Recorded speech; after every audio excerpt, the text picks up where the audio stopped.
Бүгін біз Баварияның Гам административтік округындабыз. Біз чесінен бұл район, 150 мыңдай халқы бар.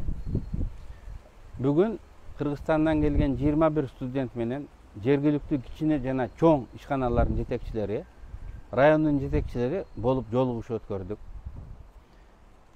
Ал ишканалар Кыргызстандан келген студенттерди бөлүп алып окутуп жатышат. Алар кеңири адистиктерди, повардан баштап, гостиничный бизнестен баштап, IT-ге чейин, электроникага чейин, электротехниктерге чейин окуй турган болуп олтурушат.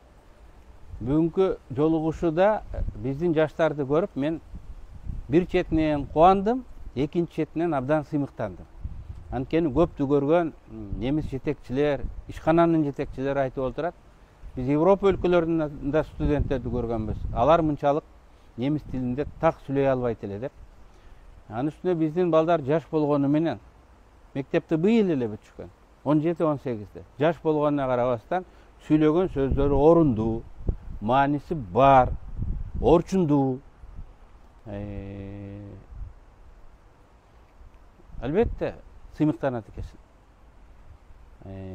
Балдар эмне келгенин билишет. Биз окушубуз керек, иштешибиз керек, тажрыйба жыйнашыбыз керек.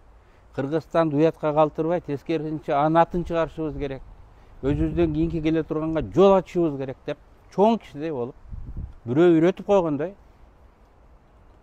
сүйлөп олтурушат. Немис тилин жакшы билгени алар мектепте немис тилин үйрөнгөн экен. Азыр Кыргызстанда 30-га жетпеген мектепте немис тилин үйрөтөт.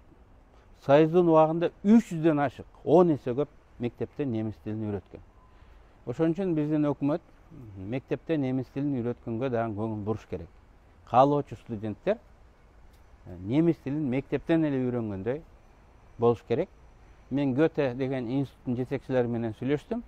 Алар да Кыргызстанда немис тилин мектептен кийин үйрөткөнгө шарт түзөйлүк. Региондордо экзамен ала турган борборлорду ачып, Бишкекке баарын алып келбей эле ушул жерлерден алар үйрөнгөнгө шарт түзөйлүк деп жатышат. Ошентип Германиянын эмгек рыногуна кыргыз жаштарына жол ачылды.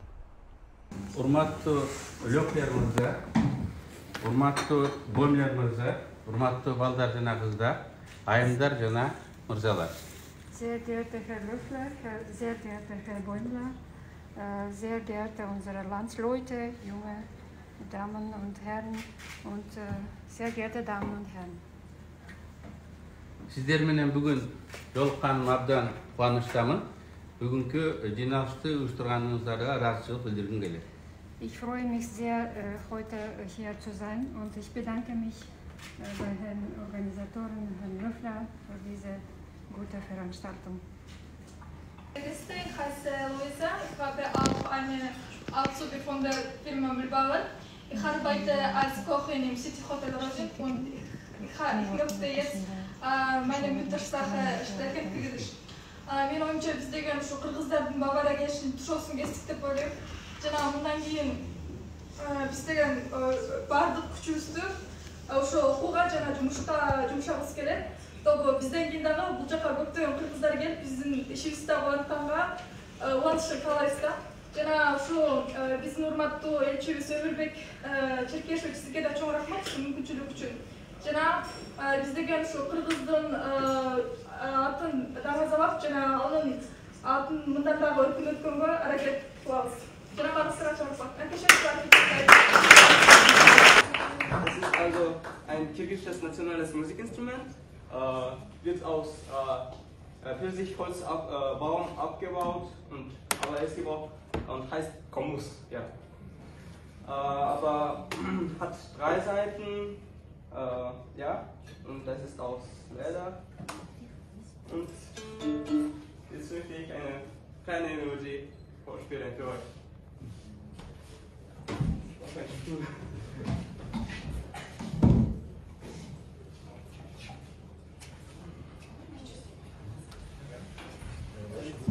Alle sehen können.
Die nächste Melodie heißt Achtamot Baktamot.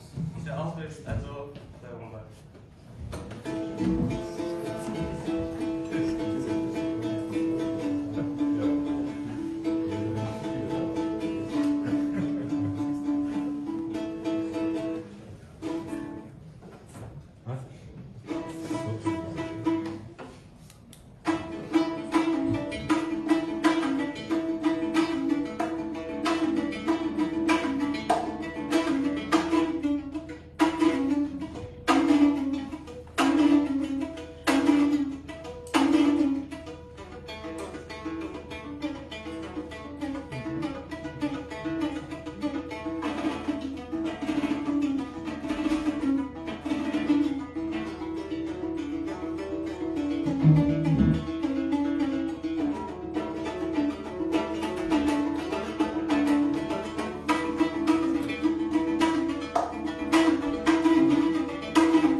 Also, liebe Freunde, ich habe heute viel erwartet.